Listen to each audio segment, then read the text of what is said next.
The gate was already open when I arrived. That should have been the first warning. The hospital had been erased from maps 5 years ago. No demolition notice, no memorial. Just a blank space where a building had failed too publicly to be remembered.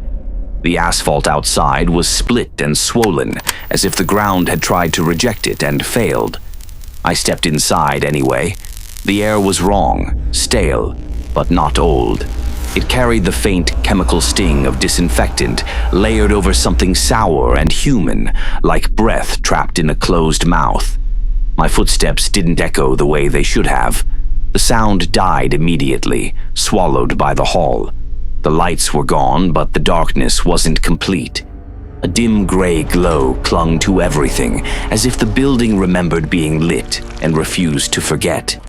Paint peeled from the walls in long, deliberate strips. Beneath it were marks, handprints smeared and faded, some too low, some too high. None of them overlapped. Everyone had reached out alone. At the end of the corridor was the waiting room. Chairs lined the walls, still neatly arranged. Magazines lay open on a table, pages yellowed, covers advertising dates that never arrived. A digital clock hung above the doorway. It was on. The time flickered between minutes, never settling. The seconds didn't move forward. They shuddered, stalling, repeating. Time wasn't passing here. It was circling. I sat down. The chair creaked under my weight, loud enough to feel intrusive. The sound lingered longer than it should have, stretching thin, warping slightly, as if the room was replaying it back to me with a delay. That's when I noticed the noise. A low hum, uneven, mechanical, coming from behind the walls. Not electricity, not ventilation. It rose and fell like breathing, slow and exhausted. The building wasn't empty. It was resting. I stood and followed the sound. The hallway leading to the wards was blocked by a sign, "Authorized personnel only." Someone had scratched beneath it with a sharp object. We waited. Patient rooms lined the corridor, doors ajar, beds still made, curtains half drawn, IV stands rusted in place, tubes brittle and snapped, ends curled inward like dead worms. On one mattress there was an indentation shaped like a body that never stood up. I didn't touch it. I didn't need to. In the pediatric ward, the walls were painted with cartoon animals. Their eyes had been scratched out. All of them. Careful work, methodical. Whoever did it had time. Too much time. The humming grew louder here, vibrating faintly in my teeth. At the nurse's station, a clipboard lay on the counter. The paper was fused together, pages stuck as if damp for years.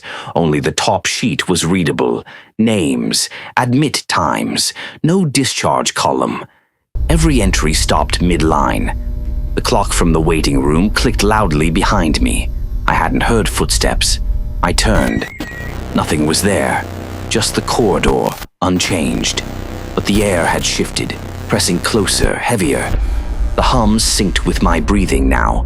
I tried to slow it. The sound didn't follow. In the far room, a monitor flickered to life. Green lines crawled across the screen, jagged and erratic. No heart rate, just movement. Static pretending to be alive. The screen reflected something behind me. Not a figure, a distortion. The outline of where I stood, delayed by half a second. When I moved, it lagged. When I stopped, it kept going. I backed away slowly. The reflection didn't. My chest tightened. Not panic, not fear. Recognition.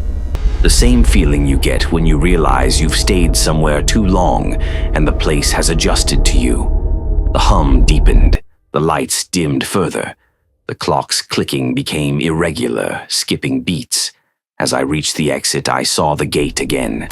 It was closed. No lock. No chain, just sealed, as if it had always been that way. Behind me, the monitor flatlined. The sound didn't stop. When I finally forced the gate open and stepped outside, the noise followed me. Faint, rhythmic, persistent. I checked my recorder. The audio was clean, No hum, no distortion.